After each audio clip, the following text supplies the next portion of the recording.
Irmãos, graça e paz, tudo bem? Eu sempre gosto assim de dizer o quanto eu me sinto satisfeito de ver você na quarta-feira aqui, né? Porque a gente sabe que no meio da semana nós temos uma agenda tão, às vezes atarefada, tão corrida, né?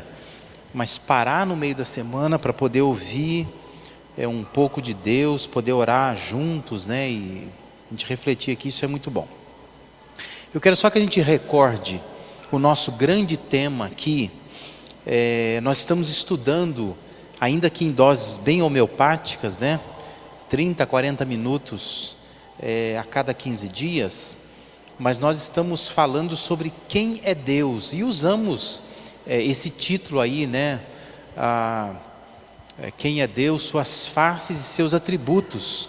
Não querendo dizer que Deus tenha rostos diferentes, né? Ou caras diferentes. Mas simplesmente usando faces no sentido das várias maneiras como Deus pode se manifestar, conforme a Bíblia nos descreve. Hoje nós vamos avançar um pouco mais nisso, e eu quero te convidar a abrir a sua Bíblia nesse texto que está anunciado aí, Salmo 50, versos de 7 a 15. São palavras de Asaf. A gente costuma pensar que tudo que está nos Salmos são palavras de Davi, mas nesse caso o Salmo é de Asaf, foi ele quem escreveu esse Salmo. O Salmo é atribuído a ele, e ele faz, através deste Salmo, uma reflexão muito séria acerca de quem Deus é, e nós vamos utilizar esse texto como ponto de partida da nossa reflexão nesta noite aqui. Antes da gente ler, eu preciso que você entenda algumas coisas, entender o cenário, porque nós precisamos entender em que cenário que o texto foi escrito, porque vão aparecer várias expressões no texto, que se você não entender que o cenário é o chamado cenário sacrificialista, ou seja, é o cenário do sacrifício, a cultura do sacrifício, aonde o povo de Israel, como havia orientações sobre isso, chegava a Deus para prestar culto a Deus, oferecendo sacrifícios. E as palavras que nós vamos ler aqui, Salmo 50, versos de 7 a 15, espelham esse cenário, e você precisa estar atento a isso. E eu queria chamar a sua atenção para algumas expressões. Caso você tenha a Bíblia de papel, né, em papel, nas mãos, e você tem uma caneta ou algum marcador que você queira destacar, você pode fazer isso, mas eu queria chamar a atenção para algumas dessas expressões. Diz assim: ouça, meu povo, pois eu falarei, vou testemunhar contra você, Israel. Eu sou Deus, o seu Deus. Se puder grifar na sua Bíblia, grife essa próxima expressão. A frase diz assim, não o acuso pelos seus sacrifícios, nem pelos holocaustos, que você sempre me oferece. Se você puder grifar isso, entender isso, o que Deus está dizendo a Israel: não o acuso pelos seus sacrifícios, que você sempre me oferece. É o que Deus estava dizendo ao povo e também diz para nós, não é? Não é pelos sacrifícios que você sempre me oferece que eu estou te acusando.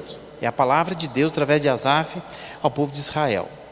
Aí depois diz assim: não tenho necessidade. Se você quiser grifar essa expressão, grife na sua Bíblia. Não tenho necessidade de nenhum novilho dos seus estábulos, nem dos bodes dos seus currais. Aí grife também na sua Bíblia isso: pois todos os animais da floresta são meus. Deus está dizendo: eu não tenho nenhuma necessidade do que você tem, porque o que você tem não é teu, é meu. Está dizendo, se eu preciso de animal, eu tenho, porque tudo que está na floresta é meu. Aí ele diz assim: conheço, aliás ele continua dizendo, né? Como são as cabeças de gado aos milhares nas colinas. Aí continua dizendo: conheço todas as aves dos montes e cuido das criaturas do campo. Aí eu queria que você grifasse essa frase que vem a seguir: se eu tivesse fome, isso é Deus falando, se eu tivesse fome, precisaria dizer a você, pois o mundo é meu e tudo o que nele existe. Olha que interessante, né? Deus dizendo isso para Israel. Acaso como carne de touros, ou bebo sangue de bodes? Aí grifa de novo a frase que vem a seguir: ofereça a Deus em sacrifício a sua gratidão.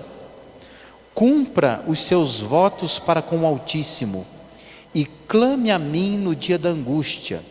Eu o livrarei e você me honrará. Amém? Espero que você, como eu faço, né? Você se delicie com o texto, né? É um texto belíssimo, retratando esse cenário dos sacrifícios no povo de Israel, e Deus dizendo para Israel: eu não estou te acusando pelos seus sacrifícios que você sempre me oferece, eu só quero que você entenda que eu não tenho necessidade disto. E Ele recomenda ao povo: venha a mim com gratidão.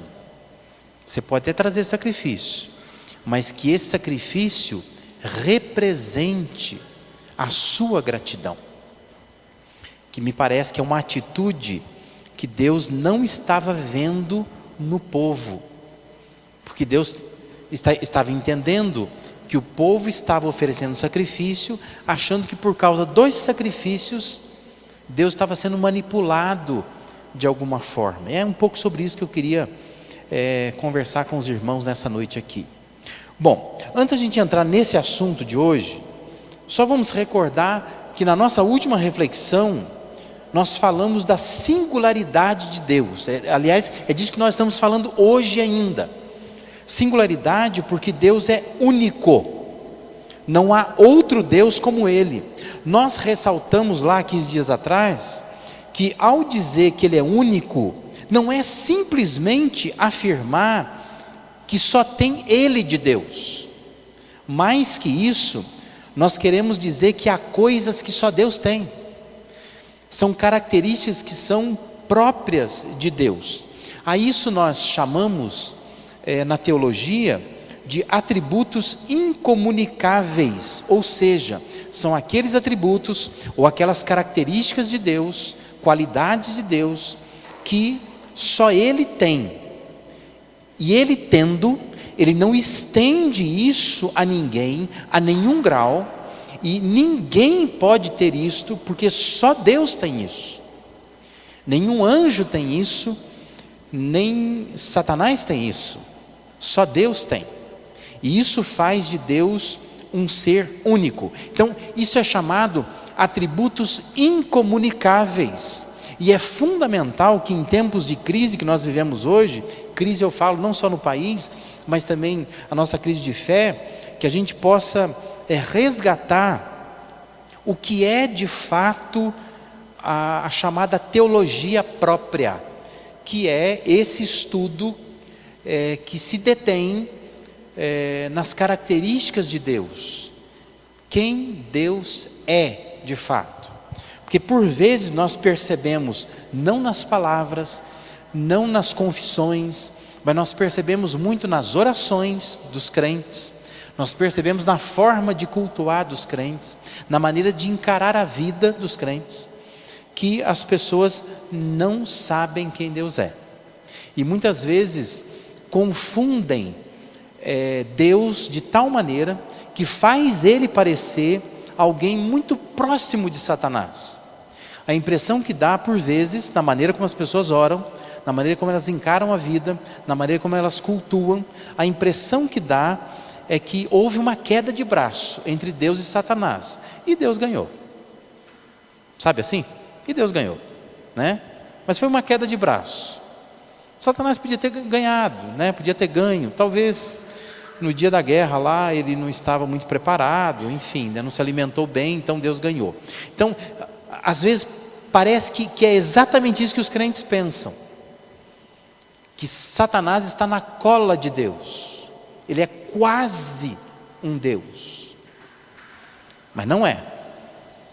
Satanás não é Deus, Satanás é um anjo criado por Deus, caído, em queda, condenado, e não tem atributos que Deus tem. Porque às vezes os crentes parecem acreditar que quando se põe Deus e Satanás lado a lado, nós estamos olhando para seres quase iguais, e não são. Nós precisamos resgatar isso. Talvez isso iria infundir saúde à nossa fé, né? Ia mudar talvez os nossos cultos, né? A maneira da gente cultuar a Deus e tudo mais, porque a gente de fato entenderia quem Deus é. Então, pensando nessa singularidade de Deus, nós falamos na última vez sobre a autoexistência, que Deus existe por si mesmo. E quando nós falamos disso, nós estamos falando que Deus, Ele não depende de ninguém para existir. Todos nós nascemos de alguém, né? Dependemos de alguém. Pode ser que haja alguém aqui que não sabe quem é o pai, quem é a mãe, né? Mas você sabe que alguém gerou você, né? Você não caiu do céu. Ninguém imagina assim que eu caí do céu, não tem pai, não tem mãe. Não caiu. Você não brotou da terra também, mas você nasceu de alguém. Isso é comum para nós. Agora, quando nós falamos de Deus, como nós citamos um autor da última vez, é uma expressão que ele mesmo criou, né? Dizendo que Deus é incriado, né? Deus não é cria de ninguém.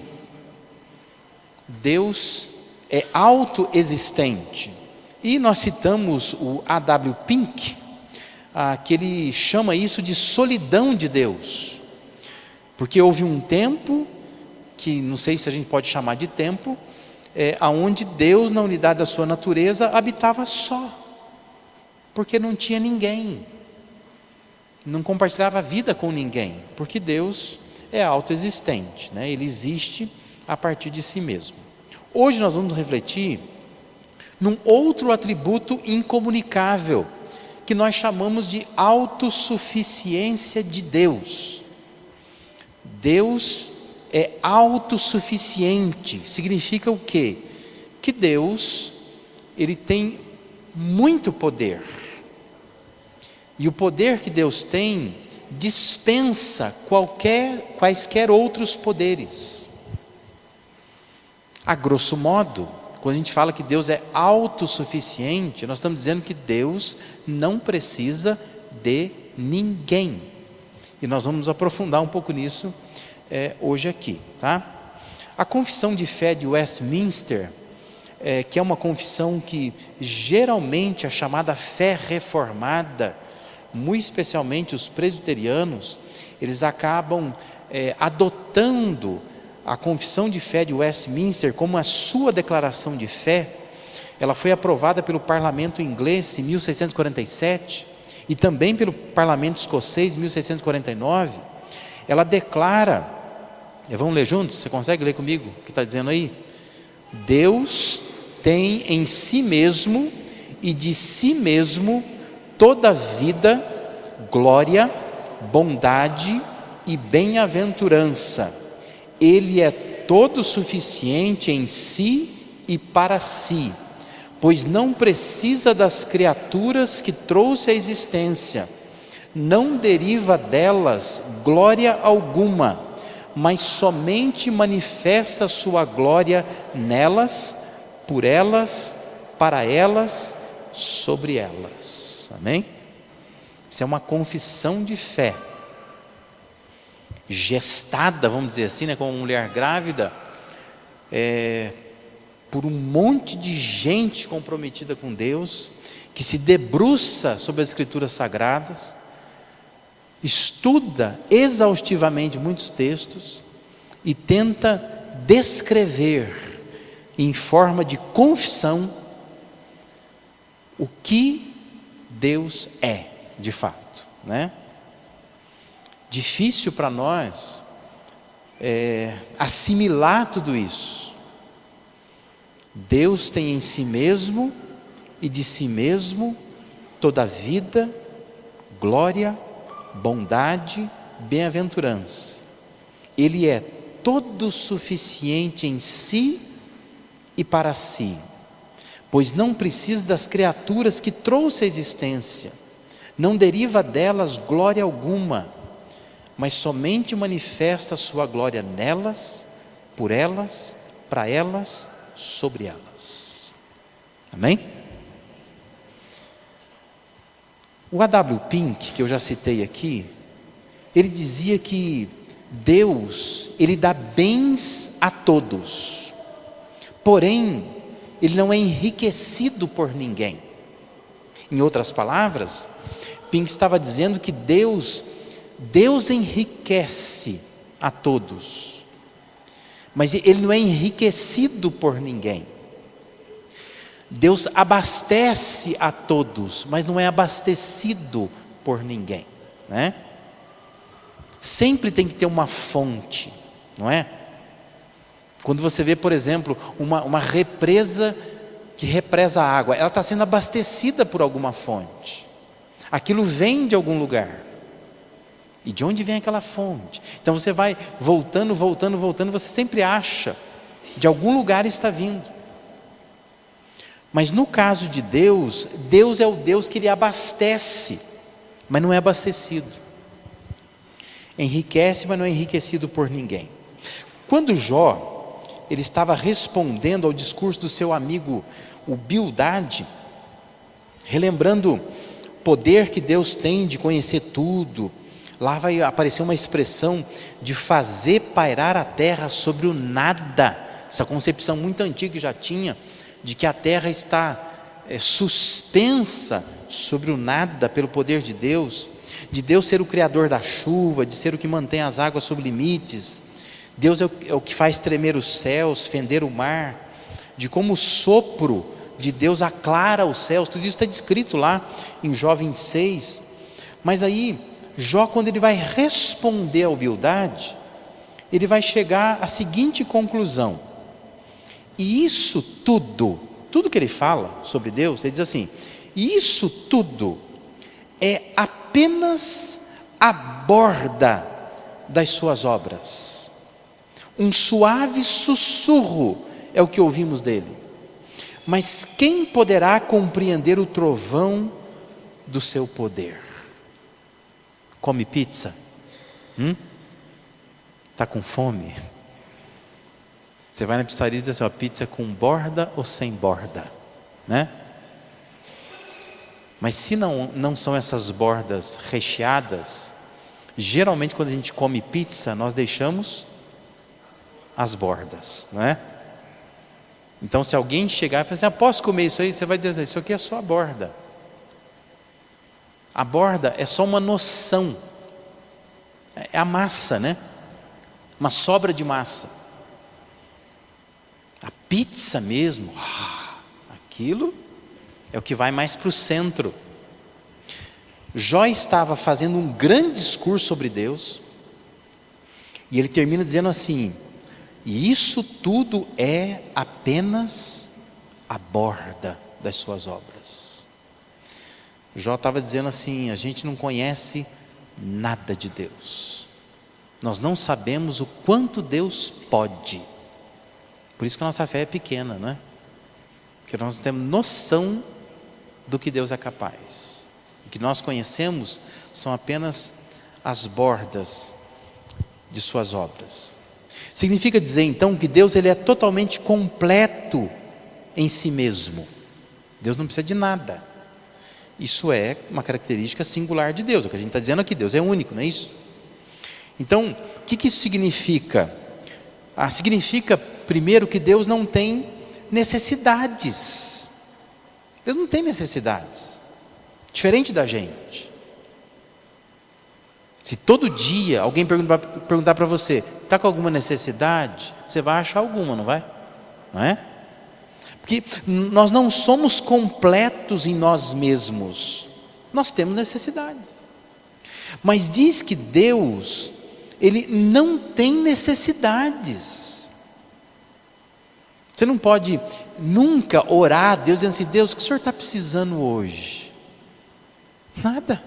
Deus não precisa de nada. Deus não tem necessidades. Outra coisa a se pensar é que todos nós somos influenciados por algo ou por alguém. Cada um de nós é fruto de uma casa, de uma herança genética, de uma herança educacional, cultural, seja ela boa ou ruim. Mas Deus, de quem Ele teve influência, afinal de contas, né? A maneira como Deus age, aprendeu de quem? De quem? Presta atenção numa coisa: nenhuma influência jamais fez de Deus o que Ele é. Sabe por quê? Porque o que Deus é, Ele sempre foi, e Ele sempre será. Porque Deus tem autossuficiência. Ele não tem influência de ninguém. Nada pode ser acrescentado a Deus para realçar Deus. E nada pode ser tirado dele que o torne menor. Porque Deus é completo em si mesmo. Eu acho maravilhoso o pensamento do Tony Evans, um autor, que ele diz assim: embora Deus tenha um relacionamento voluntário com tudo, Ele não tem um relacionamento necessário com nada. Vou repetir para você processar nessa cabeça que Deus te deu, né? Embora Deus tenha um relacionamento voluntário com tudo, quer dizer, Deus quer se relacionar com tudo, Ele não tem um relacionamento necessário com nada. Significa dizer então que Deus, Ele quer se relacionar, mas não precisa. Não precisa. Ele quer. Então isso nós precisamos entender muito bem. Deus, Ele se relaciona com você e comigo, e com a criação em geral, porque Ele decidiu querer fazer isto. Mas não porque Ele precisa disso, não porque Ele necessita disso. Não se trata então de uma carência divina. Não é que Deus está carente, por isso se relaciona conosco, mas de uma decisão, o que é difícil para nós entendermos. Por quê? Porque o nosso diálogo com o amor, né? Quando a gente fala de amor, quando a gente pensa em amor na dimensão humana, sempre tem a ver com carência. Nós não amamos por decisão, nós amamos porque a gente precisa, né? Você precisa amar, porque à medida que você ama, você recebe amor. Para nós, seres humanos, as relações entre indivíduos são relações necessárias, mas para Deus não é. E por isso que eu falo, isso deveria mudar o nosso culto. A gente deveria chegar na igreja para cultuar, e chegar mesmo para cultuar, né? Não só tratar a igreja como um espaço de encontro, né? Lugar que a gente vem, mas pensar, eu venho prestar um culto a Deus, eu venho trazer o melhor a Deus, mas olhando para um Deus assim, um Deus que não precisa de mim, mas eu preciso dele, né? Um Deus que não tem carência de relacionamento comigo, mas decidiu se relacionar comigo. Ó, que coisa diferente, né? Alguém que anda comigo porque quer, e não porque precisa de mim, que é diferente das relações humanas. Às vezes você anda com alguém porque você precisa desse alguém, não é? Mas não que você quer, às vezes nem quer, né? Às vezes nem está querendo, mas está precisando, então você caminha junto. Mas no caso de Deus, não é assim que funciona, porque Ele é autossuficiente. Então, a nossa aproximação dEle, a nossa oração, a nossa adoração, não é um privilégio para Deus, mas é um privilégio para nós. Porque às vezes a impressão que dá é essa, né? Que a gente vem na igreja achando assim, eu vou lá porque Deus está precisando de mim. Não vai ficar aquele culto fraquinho, aquele povo fraquinho cantando. Acho que Deus vai chorar no céu, né? É muito comum em igrejas muito pequenas, em pastor pessimamente preparados, né? Dizer que a chuva que está caindo lá fora deve ser as lágrimas de Deus por causa daquilo que o povo está fazendo. Coisas desse tipo, né? Você deve ter ouvido coisa pior do que eu, né? Mas essa concepção muito pequena de quem Deus é. De achar assim que é um privilégio. E há muitos pastores nesse afã. Achando assim que quanto mais gente tiver na igreja, mais feliz Deus vai estar. Como se Deus precisasse. Como se Deus contabilizasse dessa forma, né? Contasse quantos vieram, quantos são, quantos não são, né? Mas não é um privilégio para Deus a nossa adoração, a nossa oração, a nossa aproximação dele. É um privilégio para nós. Aproximar de alguém que não precisa de mim, mas quer ficar perto de mim, né? Então, Deus, Ele não precisa de nada na sua ordem criada para fazer com que Ele se sinta mais Deus, ou sentir-se melhor como Deus, diferente de nós. Porque às vezes o homem, por exemplo, ele precisa de uma mulher para que ele se sinta homem, não é? A mulher precisa de um homem para que ela se sinta mulher, e por aí vai. Mas Deus não. Deus não precisa de nada na sua ordem criada para que ele se sinta mais Deus. Não, Deus não é assim. E outra questão a se considerar, no que tange a essa autossuficiência de Deus, é que não há ninguém sobre ele. Ninguém. Deus não tem chefe. Deus não tem superior. Deus não tem supervisor. Talvez seja por isso que a Bíblia diz, né, que terrível coisa é cair nas mãos do Deus vivo. Porque é a última instância, não é? Você não tem a quem recorrer. Com quem que eu reclamo? Porque eu não estou concordando com o que Deus está fazendo. Não tem a quem recorrer. Porque não há ninguém acima dele. A gente canta isso, mas não entende, né? A gente canta assim: Deus supremo és, soberano em glória. Mas você entende isso? Que quando você chega a Deus, você chegou no topo. Não tem ninguém em cima dele. Não tem a quem recorrer. É ruim cair nas mãos dele. Porque se Deus estiver contra você, é a última instância. Você não tem onde recorrer mais, né? Então nunca é boa coisa brigar com Deus. Porque Deus é o supremo. É Ele que está no topo da lista. Não tem ninguém acima dele, não tem ninguém a quem recorrer, não tem o que fazer. E, consequentemente, Ele não presta conta para ninguém. Ele não precisa. Se é assim, Deus então é total e absolutamente autônomo. Deus tem autonomia, liberdade para fazer o que quer, quando quiser, se quiser, porque Ele é Deus. Por isso eu não sei qual é o seu costume, a sua cultura, mas se você, por exemplo, se utiliza de orações, que você decreta coisas, que você fica com esse tipo de oração que você põe Deus no canto da parede, Deus tem que fazer isso.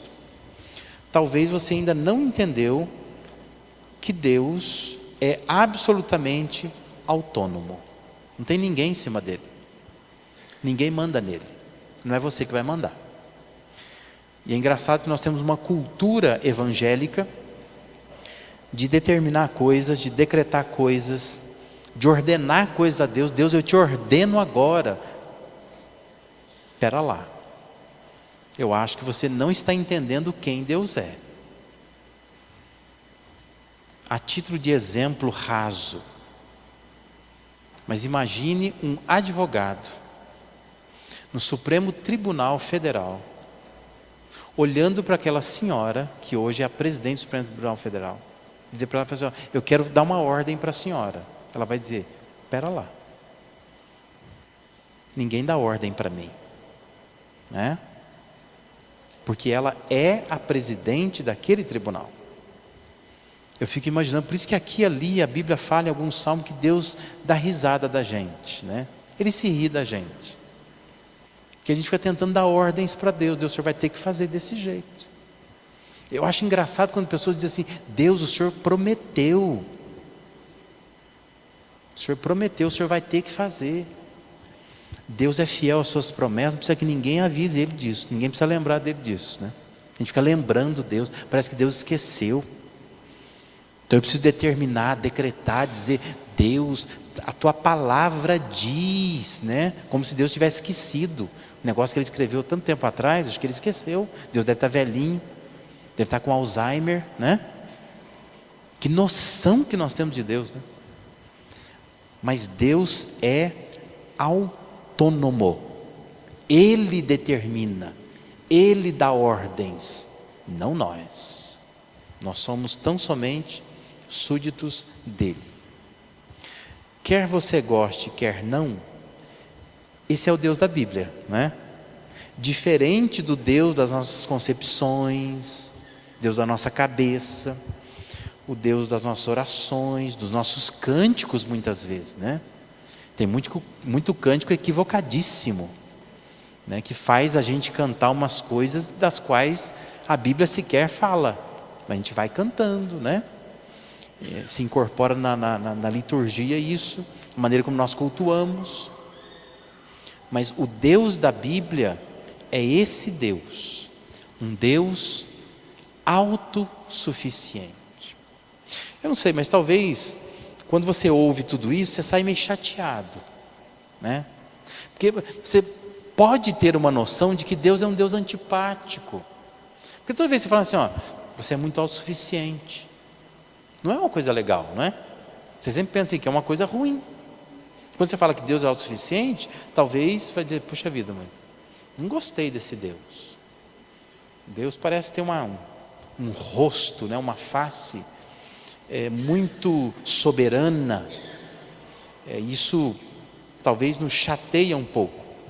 Mas eu só queria terminar aqui te levando a pensar numa coisa muito simples. Que valor teria se você colocasse a sua fé num Deus que tivesse a tua cara? Fala para mim. Valeria a pena? Deus não é igual a nós. Ele é muito diferente, muito superior, muito único, muito independente. Não valeria a pena a gente ter, servir, amar um Deus com as nossas dimensões, com as nossas limitações, que é a função que muitas vezes nós como pastores a gente faz. A pessoa vem dizer um problema para a gente: eu vou orar por você. Hoje pela manhã eu atendi uma mulher que ela veio aqui e falou: pastor, meu namorado sumiu há dias, não sei onde ele está. Não posso fazer nada, eu posso orar, né? Ele já foi da delegacia, fez um BO, é o que eu posso fazer. Agora, se você chegar até Deus, Deus pode fazer outras coisas, pode dizer onde está, pode mostrar onde está, diferente, né? Mas que vantagem teria a gente servir e amar um Deus que tivesse os nossos limites? Deus não tem. Por isso que considere de uma forma mais positiva ouvir isso: Deus é autossuficiente. Que bom que Ele é assim, porque Ele não é igual a mim, Ele é diferente de você. Então você está se ajoelhando, orando, suplicando, agradecendo a um Deus que vai estar muito mais além daquilo que a própria mente humana pode conceber. Queria mais uma vez te estimular a voltar para a sua casa, pensar nessas coisas, mas reler o Salmo 50, especialmente esses versos 7 a 15, e perceber o que Deus está dizendo.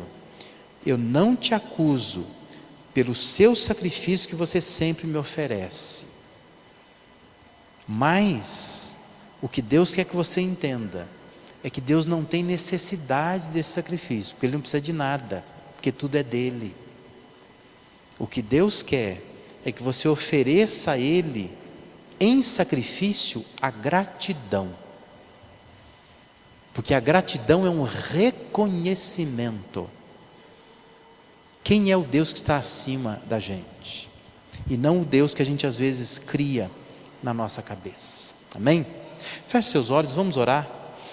Pai, nós queremos nesta hora, Senhor, confessar o quanto nós, por vezes, criamos na nossa cabeça, muitas vezes por falta de conhecimento da Tua Palavra, por falta de comprometimento com o ensino da Tua igreja, nós criamos em nossas mentes uma ideia muito errada de quem o Senhor é. E nós te pedimos perdão por isto, porque às vezes nós tornamos o Senhor uma pessoa comum, como qualquer um de nós. E nós sabemos, Senhor, não é assim. Tu és um Deus único, um Deus autoexistente, um Deus autossuficiente, que não precisa de nós como suas criaturas, mas o Senhor decidiu que iria nos criar, iria nos amar, iria manter um relacionamento conosco. Ó Deus, não cabe a nós tentar entender os porquês do Senhor sair daquela solidão eterna e criar seres pecadores como nós. Mas cabe a nós aceitar os teus propósitos e usufruir de um relacionamento melhor com o Senhor. Nós te louvamos, ó Deus, por aquilo que nos tem sido apresentado aqui. E pedimos, ó Pai, que tenhamos maturidade e sabedoria suficiente para poder fazer com que aquilo que nós aprendemos transforme não só o nosso culto aqui, mas a nossa vida todos os dias. É a oração que fazemos. Em nome e por amor a Jesus. Amém e amém, Senhor. Deus abençoe, viu, meus irmãos?